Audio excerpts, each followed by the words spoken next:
चाणक्य की वो शत्रु नीति जिससे आज तक कोई बच नहीं पाया। चाहे जितना बड़ा योद्धा हो, यदि उसने चाणक्य नीति नहीं पढ़ी तो उसने जिंदगी में हमेशा धोखा खाया। यदि युद्ध के मैदान में तुम विजयी होना चाहते हो तो उसकी रणनीति रण में नहीं बल्कि उससे पहले बनाई जाती है।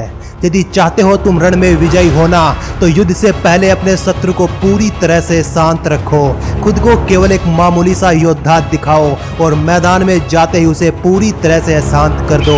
अपने पहले ही प्रहार में, अपने पहले ही वार में उसे चीर के तार तार कर दो, क्योंकि रण से पहले शांत मन तैयारी नहीं कर पाएगा और रण के बीच में अशांत मन कुछ समझ नहीं पाएगा।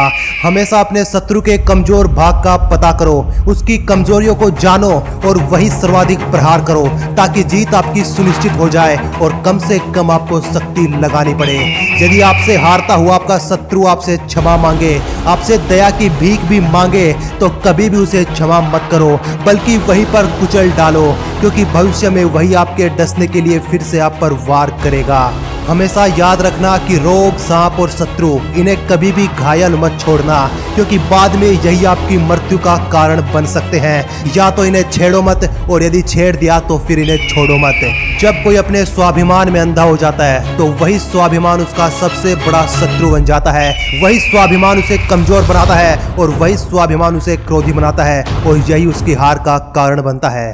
युद्ध को जीतने की तैयारी हर कोई करता है, आप भी और आपका शत्रु भी, लेकिन युद्ध केवल वही जीत पाता है जो कि अपने विरोधी की हर चाल को समझ जाता है और अपनी रणनीति गुप्त रखते हुए उसे भ्रम की स्थिति में डाल पाता है, उसे गुमराह कर पाता है।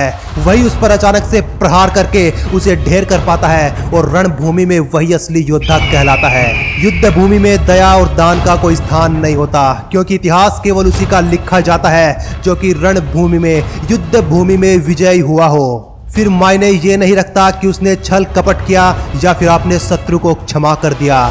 तुम्हारा क्रोध ही तुम्हारा सबसे बड़ा हथियार है, जिसके दम पर तुम एक युद्ध नहीं बल्कि पूरे साम्राज्य को जीत सकते हो, लेकिन केवल तभी जब तुम क्रोध को अपने शत्रु पर जताने के बजाय उसे खुद पी जाओ और अपने अपमान और स्वाभिमान का बदला सही वक्त आने पर लेने का इंतजार कर पाओ।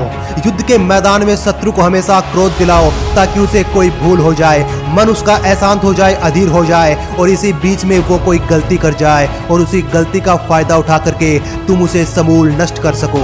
चाहे जितना बड़ा योद्धा हो, चाहे जितना बड़ा लड़ाकू हो, क्रोध में क्रोधी की शक्ति और विवेक दोनों आधे हो जाते हैं और इसी का फायदा तुम्हें उठाना है और युद्ध को जीत कर आना है। यदि शत्रु तुमसे ज्यादा शक्तिशाली है तो कभी भी उसे घृणा मत करो, कभी भी उसे दुश्मनी मत पालो, बल्कि दोस्ती बढ़ाओ। उसकी हर चाल को, उसके हर कौशल को, नीति को, रणनीति को समझ करके उस पर वार करो, अन्यथा तुम कुचले जाओगे। शत्रु से लड़कर युद्ध जीतना तो सामान्य बात है, हर कोई जीतता है। बात तो तब हो जब आप उससे लड़े भी ना और शत्रु भी समाप्त हो जाए। इसके लिए शत्रु को पहले खुद की ही शक्तियों से लड़वाओ, उसके सबसे घनिष्ठ दोस्त, मंत्री, सेनापति, गुप्तचर आदि को शाम, दाम, दंड भेद के जरिए बहलाओ और फुसलाओ और फिर जब आपका शत्रु अकेला पड़ जाए तब उस पर एक ही वार में उस पर अपनी जीत बनाओ, उस पर अपनी पकड़ बनाओ।